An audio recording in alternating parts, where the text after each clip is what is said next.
বাংলাদেশ দলের ফিউচার নিয়ে আলোচনা করছি। বিপিএল চলছে, স্ট্রাইক ছিল, সেই স্ট্রাইক বন্ধ হয়েছে, বাট এই মুহূর্তে সবার আলোচনার কেন্দ্রবিন্দুতে নেক্সট ডে স্যাটারডে, শনিবার রোববার আইসিসি বন্ধ থাকে, আমরা সবাই জানি। এই আলোচনাটা বুলবুল ভাই করেছিলেন, দীর্ঘ সময় আইসিসি তে কাজ করা বুলবুল ভাই গত সপ্তাহে সিলেটে এই কথা বলেছিলেন। সেই আইসিসির প্রতিনিধি দল Bangladesh government and with the BCB discuss করার জন্য স্যাটারডেতে, আজকে রাত পোহালে আগামীকাল হবে, এবং আগামীকাল মানে আজকে দিবাগত রাত ভোর 4:30 থেকে 4টা নাগাদ দুবাই থেকে ঢাকায় ল্যান্ড করার অপেক্ষায় আইসিসির প্রতিনিধিদের। বাংলাদেশকে বিশ্বকাপে যেভাবেই হোক নিতে চায় আইসিসি, বিসিসিআই, বিসিবি খেলতে চায়, but the question is that বাংলাদেশের এই আপকামিং ওয়ার্ল্ড কাপের ভেন্যুটা কোথায় হবে। আমরা যে ডিসকাশন করেছি, আপনারা যে ব্যাপারে একমত হয়েছেন এবং যে ডিগনিটির প্রশ্ন নিয়ে বাংলাদেশ আইসিসি এবং বিসিসিআই, বাংলাদেশ ক্রিকেট বোর্ডের সাথে বাংলাদেশ গভর্নমেন্ট সবার একটা টানাপোড়েন তৈরি হয়েছে, আলোচনা তৈরি হয়েছে, সেই ডিগনিটির জায়গায়, সম্মানের জায়গায় বাংলাদেশ ছাড় দেবে না। মুস্তাফিজকে অপমান করা, রুলড আউট করে দেয়া, বাদ দিয়ে দেওয়া, পোস্ট এরেস্ট করে দেয়া, এগুলো সবগুলোই পুরো বাংলাদেশকে, Mustafiz is the representative of Bangladesh cricket, is the representative of our nation. মুস্তাফিজকে বাদ দেয়া মানে পুরো বাংলাদেশের গায়ে হাত তোলা, অনেকটা তাই।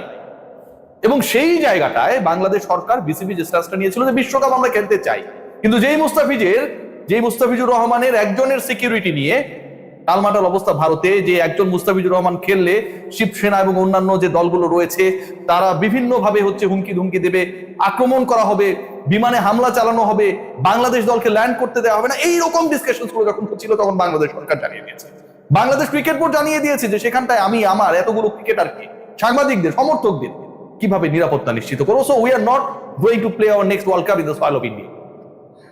এরপরে আলোচনা বেড়েছে, ডাইমেনশন পেয়েছে, এবং বাংলাদেশের স্ট্যান্সটা কতটুকু শক্তিশালী সেই শক্তির জায়গাটা প্রমাণিত হয়েছে যখন আইসিসির ডেলিগেশন, আইসিসি যখন ডিসাইড করেছে যে তাদের ডেলিগেশন বাংলাদেশে পাঠাতে হবে।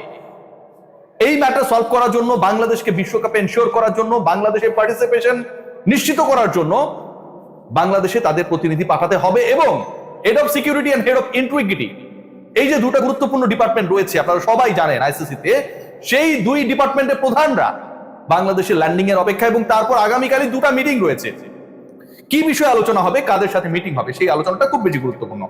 প্রথমত আগামীকাল সকাল 11টার পরে প্রথম মিটিংটা হওয়ার কথা আমি যতটুকু জানতে পেরেছি, এবং সেই মিটিং এ বাংলাদেশ ক্রিকেট বোর্ডের অবস্থান, বাংলাদেশ ক্রিকেট বোর্ডের প্ল্যান, বাংলাদেশ ক্রিকেট বোর্ডের বিকল্প ভাবনা নিয়ে বাংলাদেশ ক্রিকেট বোর্ডের একটা প্রেজেন্টেশন আইসিসির প্রতিনিধিদের কাছে উপস্থাপন করা হবে, এখন পর্যন্ত অ্যাজ পার আমি যে ইনফরমেশন পেয়েছি। এরপর আরেকটা মিটিং রয়েছে, সেই মিটিংটায় থাকবে বাংলাদেশ ক্রিকেট বোর্ড, বাংলাদেশ সরকার এবং আইসিসি। এই যে ত্রিপক্ষীয় একটা মিটিং, যেখানটায় বাংলাদেশের ক্রিকেটার, বাংলাদেশের ক্রিকেট দলকে বিদেশে খেলতে গেলে, বাংলাদেশের বাইরে খেলতে গেলে গভর্নমেন্ট অর্ডার, জিও, এটা ছাড়া কোনো ক্রিকেটার ট্রাভেল করতে পারবে না, কোনো কোচিং স্টাফ, সাপোর্ট স্টাফ কেউই ট্রাভেল করতে পারবে না, সরকারি আদেশের দরকার হয়। সো গভর্নমেন্টের অর্ডার ছাড়া বাংলাদেশ ক্রিকেট বোর্ড যতই ইচ্ছা পোষণ করুক না কেন, যতই ডিসাইড করুক না কেন, বাংলাদেশ দল পৃথিবীর কোথাও যেতে পারবে না। এবং এই স্টেটমেন্টটা যে বাংলাদেশ খেলবে না, এই স্টেটমেন্ট এবং এই স্ট্যান্সটা হচ্ছে বাংলাদেশ ক্রিকেট বোর্ড নেয়ার আগে এটা সরকারের স্ট্যান্স ছিল। আপনারা সবাই জানেন আসিফ নজরুল যুব ক্রীড়া উপদেষ্টা, তিনি যেদিন ঘটনা ঘটেছে সেদিন রাতেই ফেসবুকে, সোশ্যাল প্ল্যাটফর্মে জানিয়ে দিয়েছেন যেখানটায় আমরা সিকিউর না সেখানটায় আমরা দল পাঠাবো না, এবং পরবর্তীতে বাংলাদেশ ক্রিকেট বোর্ডের অবস্থাটা ক্লিয়ার হয়। এখন এই সরকারকে নমনীয় করানোর ক্ষেত্রে, কনভিন্স করানোর ক্ষেত্রে সরকার কোন কোন বিকল্প নিয়ে আইসিসির কাছে প্রস্তাবনা তুলে ধরতে চায় সেই ব্যাপারটা জানার জন্য সরকারের সাথেও আইসিসির প্রতিনিধি দল along with the members of the Bangladesh cricket board, high officials যারা রয়েছেন সরকারের সাথেও একটা মিটিং হবে আগামীকাল দুপুরের পরে, যেটা আমি জানতে পেরেছি, পরশুদিন তারা চলে যাবে। এবং সেই মিটিং এ যুব ক্রীড়া উপদেষ্টা আসিফ নজরুল যেন থাকেন, সেই ব্যাপারে বাংলাদেশ ক্রিকেট বোর্ডের পক্ষ থেকে আইসিসি বাংলাদেশ ক্রিকেট বোর্ডকে রিকোয়েস্ট করেছে, বাংলাদেশ ক্রিকেট বোর্ডের পক্ষ থেকে সেরকম একটা শিডিউলিং করার পরিকল্পনা রয়েছে, যতটুকু ক্রিকেট বোর্ডের সোর্সেস গুলো আমাদেরকে এনশিওর করেছে। সো আপকামিং যে মিটিংস গুলো হচ্ছে সেগুলোর একটাই লক্ষ্য, একটাই উদ্দেশ্য, একটাই গোল, সেটা হচ্ছে বাংলাদেশকে যেভাবে হোক বিশ্বকাপে খেলানো। আগামীকাল 17 তারিখ আপনারা সবাই জানেন আইসিসি ডেলিগেশন চলে যাবে 18 তারিখে, বিশ্বকাপ শুরু হবে 7 তারিখে। এই শর্টেস্ট টাইমের মধ্যে যতটুকু বিকল্প ভেন্যুতে বাংলাদেশকে খেলানো পসিবল, তার থেকে পসিবিলিটি আরো অনেকাংশে, শতাংশের হিসাব যদি করি 99% কম, যে আপনি নতুন একটা দলকে ঢুকাই দিলেন। সিরিয়াসলি ওই দলের প্রিপারেশনের ব্যাপার আছে, সেই দলের ভিসা ইস্যু রয়েছে।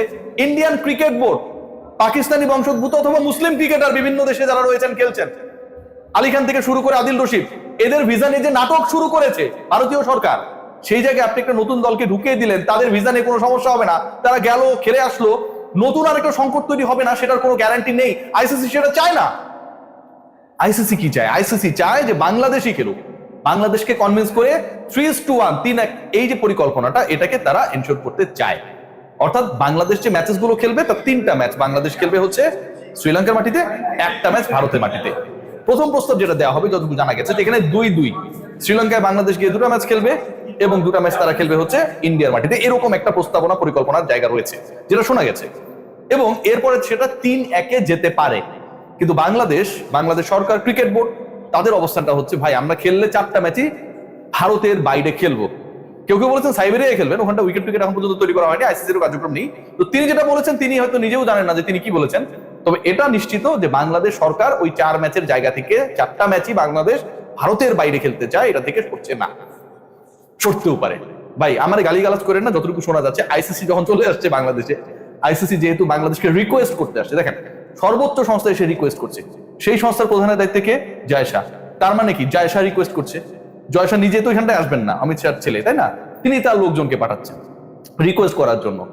এটা হচ্ছে এক প্রকার ইন্ডিয়া যে ফালতু কাজটা করেছিল, যে গর্তমি করেছিল, যে উদ্ধত্ত দেখিয়েছিল, সেটাকে কিছুটা হলেও মেনে নেয়া যে আমরা আসলে কামটা ঠিক করি নাই। পৃথিবীর অন্য কোনো দল, অন্য কোনো দেশ নিয়ে যদি এই সংকট তৈরি হইতো, আইসিসি সেখানটায় যেত না, 100% যেত না, এইভাবে প্রতিনিধি পাঠাতো না। বাংলাদেশে পাঠাচ্ছে, geopolitically Bangladesh is very important for India. Commercial অ্যাসপেক্টসও বাংলাদেশ খুবই গুরুত্বপূর্ণ। ক্রিকেটিং বাজারের ক্ষেত্রে বাংলাদেশের একটা ভ্যালু রয়েছে। বাংলাদেশ এবং পাকিস্তান দুটো দেশের সাথেই আপনি গ্যাঞ্জাম করবেন, এবং এই দুই দেশের সাথে গ্যাঞ্জাম করে আপনি এশিয়ান ক্রিকেটকে কন্ট্রোল করতে পারবেন কি পারবেন না সেই নিয়ে ঝামেলা রয়েছে। এই সংক্রান্ত ইস্যুসগুলো ক্রিয়েট হবে, একটা ভারসাম্যহীনতা তৈরি হবে। এটা জায়শা আইসিসি এই মুহূর্তে চায় না, এবং সে কারণেই আলটিমেটলি আইসিসি মানে ভারতীয় প্রতিনিধিরাই বাংলাদেশে আসছে বাংলাদেশকে কনভিন্স করার জন্য, যেন বাংলাদেশকে অংশগ্রহণ করানো যায়। শেষ পর্যন্ত বাংলাদেশ, আমার কাছে যতটুকু মনে হয় যে তারা এসে যখন মাথা নত করলো, অনেকটা কোয়াবের মতো হওয়ার চান্স রয়েছে, যে ঠিক আছে যা হওয়ার হয়েছে, ওরা উল্টাপাল্টা করছে, আমরা একটু ক্ষমা সুন্দর দৃষ্টিতে দেখলাম, কিন্তু আমরা আমাদের দাবি থেকে সরছি না। আমরা 3টা ম্যাচ খেলবো শ্রীলঙ্কায় গিয়ে, সেটা আইসিসি ওভাবে অ্যাকোমোডেট করবে, যেহেতু তাদেরকেও কিছুটা ছাড় দেওয়ার চেষ্টা বাংলাদেশ হয়তো তখন করবে, যখন যেহেতু তারা রিকোয়েস্ট করতে এসেছে। আর একটা ম্যাচ আমরা খেলবো হচ্ছে ভারতে গিয়ে, এবং সেই ম্যাচটা প্রবাবলি সেই ম্যাচটা হতে পারে বাংলাদেশ ভার্সেস ইংল্যান্ড, যে চান্সেসটা is very high. So what is going to happen, যা হতে যাচ্ছে তাতে হচ্ছে আগামীকাল 2টা মিটিং হবে, এবং 2টা মিটিং হবে 2টা পক্ষের সাথে। সকাল 11টার পর থেকেই মিটিং গুলো শুরু হবে। প্রথম মিটিং এ বাংলাদেশ ক্রিকেট বোর্ডের লোকজন থাকবে, এনএসসি লোকজন থাকতে পারে, এবং বিকেলের দিকে আসিফ নজরুলকে ইনকর্পোরেট করে আরেকটা মিটিং হওয়ার পসিবিলিটি রয়েছে। এই মিটিং গুলোর পরে পরশুদিন ডেলিগেশন চলে যাবে, এবং যতটুকু ধারণা করা হচ্ছে বাই নেক্সট মানডে বাংলাদেশের বিশ্বকাপ ভবিষ্যৎ, গন্তব্য, ভেন্যুস, টাইমিং, অপোনেন্ট সবকিছু ক্লিয়ার হয়ে যাবে। অপোনেন্ট কেন বললাম? কারণ বাংলাদেশের গ্রুপ চেঞ্জের ওই হিসাবটা যদি শেষ পর্যন্ত হয়, বাংলাদেশ যদি তাদের জায়গা থেকে না সরে, তাহলে কিন্তু বাংলাদেশের 4টা অপোনেন্টই চেঞ্জ হয়ে যেতে পারে। সবাই ভালো থাকবেন, টেক কেয়ার।